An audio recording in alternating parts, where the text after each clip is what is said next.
Assalamualaikum warahmatullahi wabarakatuh.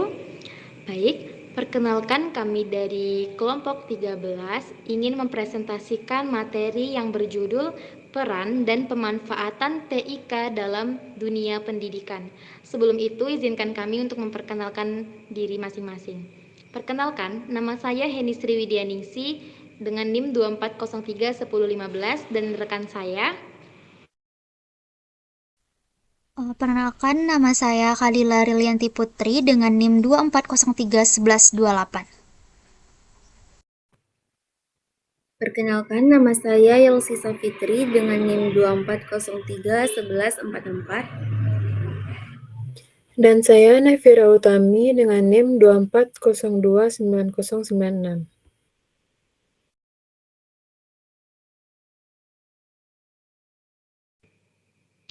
Baik, yang pertama yaitu ada peran teknologi informasi dan komunikasi atau TIK dalam pendidikan.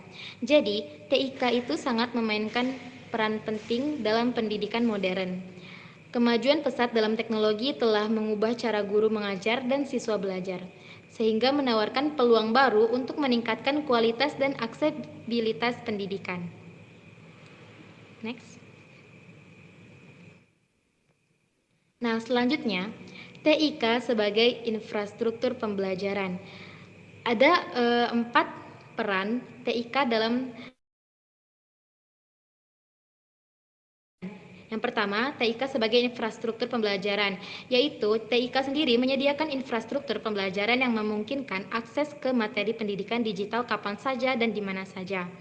Jadi hal ini menghilangkan batas geografis dan waktu. Jadi memungkinkan pembelajaran yang lebih fleksibel dan personal, seperti platform e-learning yang misalnya memberikan akses ke berbagai kursus dan sumber daya pendidikan. Nah, selanjutnya, peran yang kedua yaitu TIK sebagai alat bantu pembelajaran. TIK meningkatkan kualitas pembelajaran dengan menyediakan alat bantu dan fasilitas yang inovatif dan menarik. Misalnya seperti komputer, internet, video pendidikan, dan presentasi multimedia yang membuat pembelajaran lebih interaktif dan engaging. Selanjutnya, simulasi, aplikasi edukatif, dan game edukasi juga meningkatkan pemahaman dan retensi materi. Selanjutnya yang ketiga yaitu TIK untuk peningkatan kualitas guru. TIK juga berperan penting dalam pengembangan profesional guru. Pelatihan online dan akses ke sumber daya digital memungkinkan guru untuk meningkatkan keterampilan mengajar mereka dan mengadopsi metode pengajaran yang lebih efektif. Platform pembelajaran online juga membantu kolaborasi dan berbagi praktik terbaik antar guru. Nah, yang terakhir, TIK sebagai sumber informasi dan penelitian. Jadi, akses sangat mudah ke informasi melalui internet dan basis data digital yang memudahkan proses penelitian dalam pendidikan. Guru dan siswa dapat mengakses berbagai sumber informasi untuk mendukung pembelajaran dan penelitian mereka. Dan juga ada forum diskusi online yang memfasilitasi kolaborasi dan pertukaran ide. Next. Pentingnya keterampilan digital. Di era digital seperti sekarang ini, penguasaan TIK menjadi keterampilan yang penting bagi siswa dan seluruh pelajar. Pendidikan harus membekali siswa dengan keterampilan digital yang relevan dan berdaya saing, termasuk penggunaan perangkat lunak, manajemen data, dan keamanan informasi. Selanjutnya, tentang pemanfaatan TIK yang akan dijelaskan oleh rekan saya kepada rekan saya, disilahkan.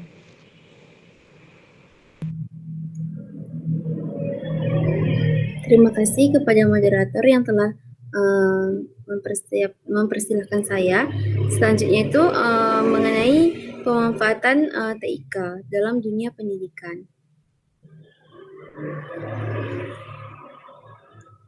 Pemanfaatan teknologi informasi dan komunikasi dalam dunia pendidikan ini memiliki dampak yang sangat besar dalam meningkatkan kualitas pembelajaran dan efisiensi proses pendidikan secara keseluruhan.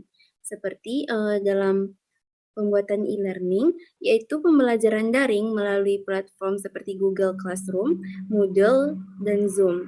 Multimedia pembelajaran, yaitu video, animasi, dan simulasi untuk memperjelas konsep serta akses informasi, yaitu siswa dan guru dapat mencari sumber belajar dari internet.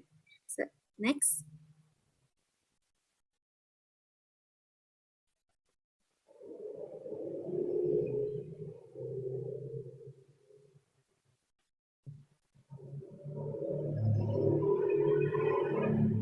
Next.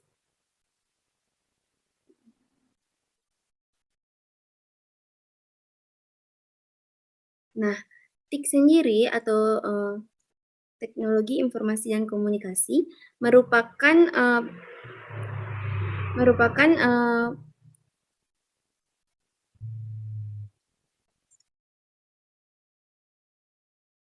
kata yang merajuk pada pemanfaatan sebelumnya.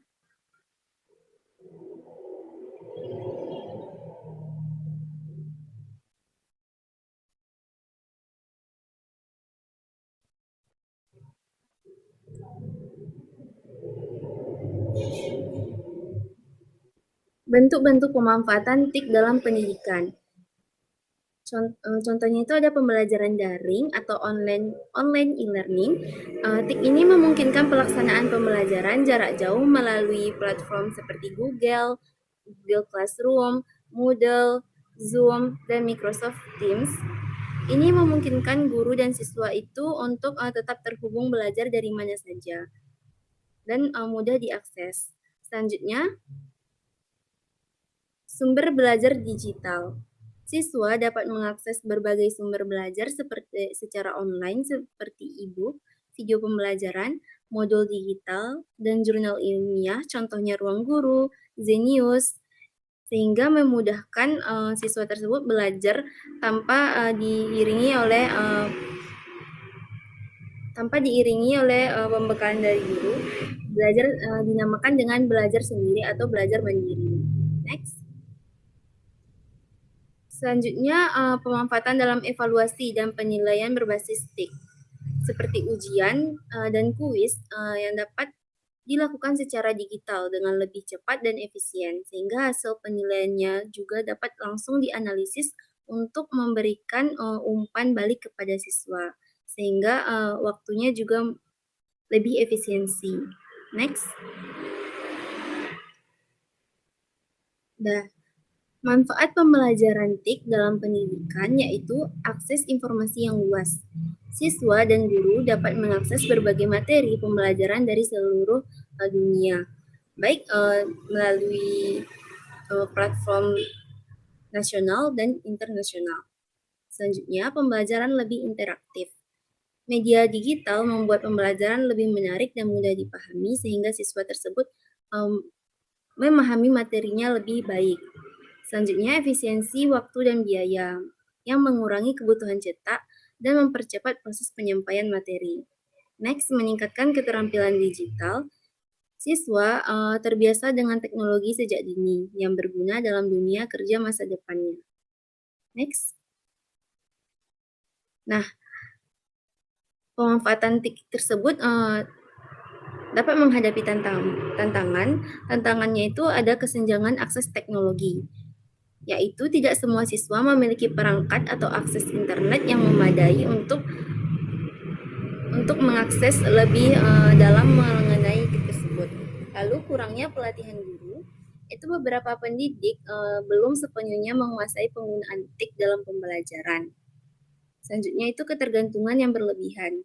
Risiko terlalu ketergantungan pada teknologi yang dapat mengurangi interaksi sosial langsung. Seperti pada zaman sekarang itu yaitu maraknya penggunaan AI. Next.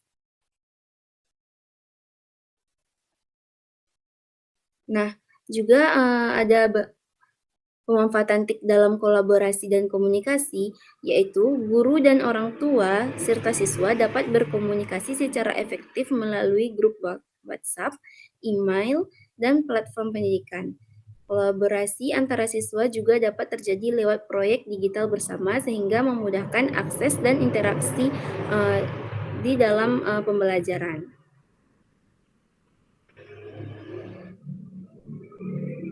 Nah, ada juga administrasi di sekolah digital, yaitu TIK juga membantu dalam manajemen administrasi sekolah seperti absensi digital, laporan nilai, pendaftaran online, hingga sistem informasi akademik. Next. Mungkin sekian dari saya kembalikan kepada moderator. Baiklah, selanjutnya materi tentang e-learning yang akan dijelaskan oleh rekan saya. Kepada rekan saya disilahkan. Baiklah, terima kasih kepada moderator. Selanjutnya adalah e-learning.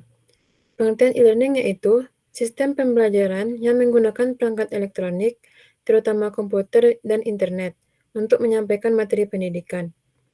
E-learning mengacu pada kegiatan belajar mengajar yang dilakukan secara elektronik, baik melalui perangkat lunak khusus maupun media sosial. Pembelajaran dapat bersifat sinkron seperti video conference atau asinkron seperti menonton video pembelajaran. Selanjutnya, kelebihan e-learning. Yang pertama yaitu fleksibilitas waktu dan tempat. E-learning memungkinkan peserta didik belajar kapan saja dan di mana saja selama terhubung ke internet. Tidak ada batasan waktu atau tempat seperti dalam pembelajaran konvensional. Misalnya, seorang siswa yang tinggal di daerah terpencil bisa mengikuti kelas online melalui Google Zoom tanpa harus datang ke sekolah. Yang kedua, akses ke berbagai sumber belajar dengan e-learning. Dengan e-learning, peserta didik bisa mengakses berbagai materi pembelajaran digital seperti video, artikel ilmiah, e-book, dan simulasi interaktif. Hal ini memperkaya pemahaman mereka dan membuat pembelajaran tidak hanya bergantung pada buku teks. Yang ketiga, hemat biaya dan waktu. E-learning mengurangi kebutuhan transportasi, fotokopi bahan ajar, atau penggunaan ruangan fisik. Biaya pembelajaran pun menjadi lebih efisien, baik bagi sekolah maupun siswa. Selanjutnya, mendukung pembelajaran mandiri. Siswa diberi kesempatan untuk mengatur waktu belajarnya sendiri, memilih materi yang ingin dipelajari terlebih dahulu, dan mengulang materi sebanyak yang dibutuhkan hingga benar-benar paham.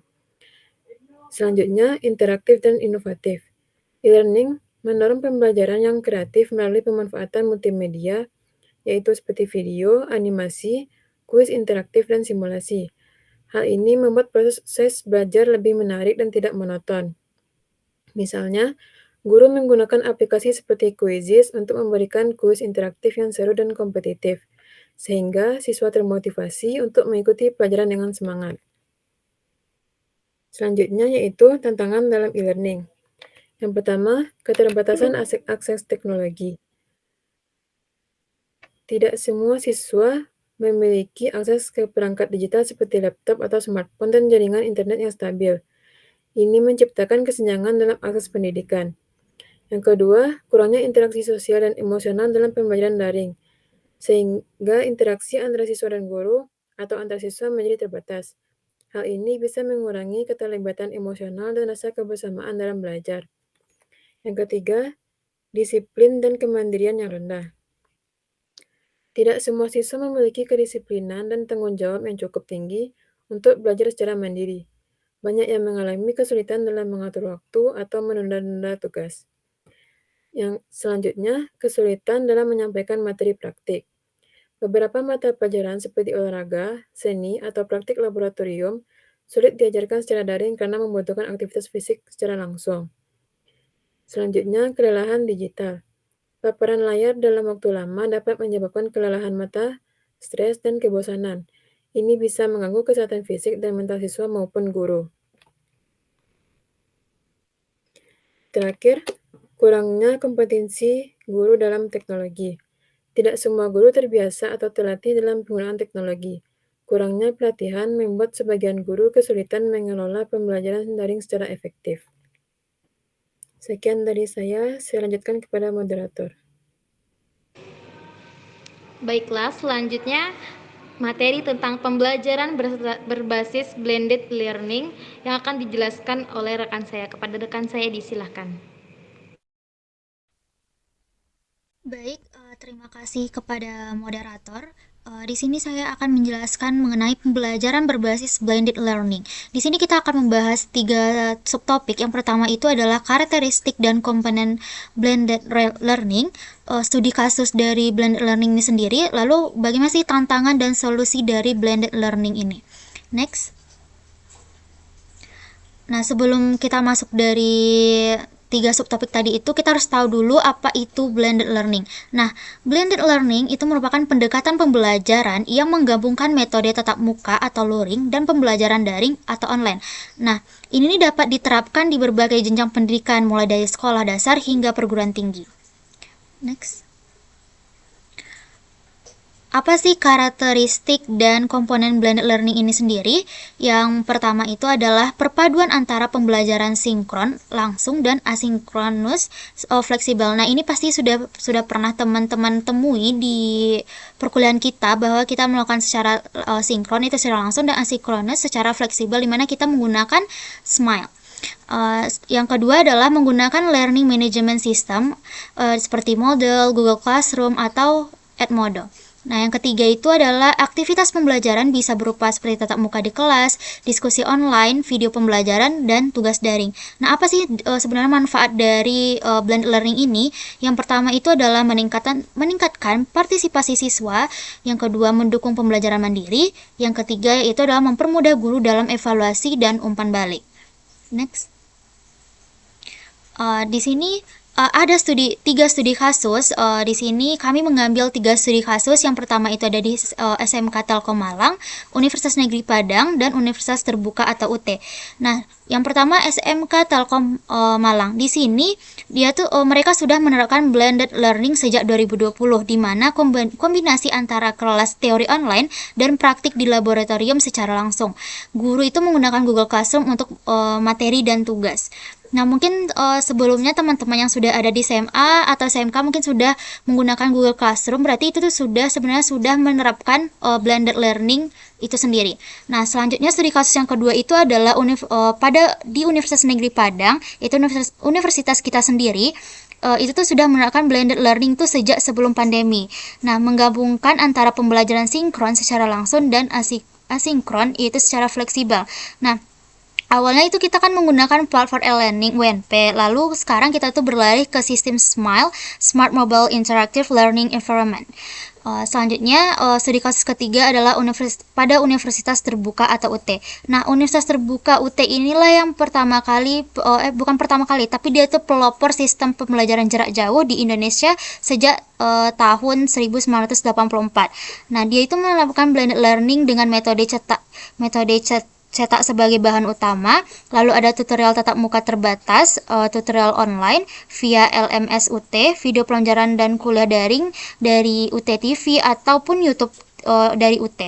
Nah, sistem ini menjangkau mahasiswa di seluruh pelosok Indonesia termasuk daerah 3T. Next.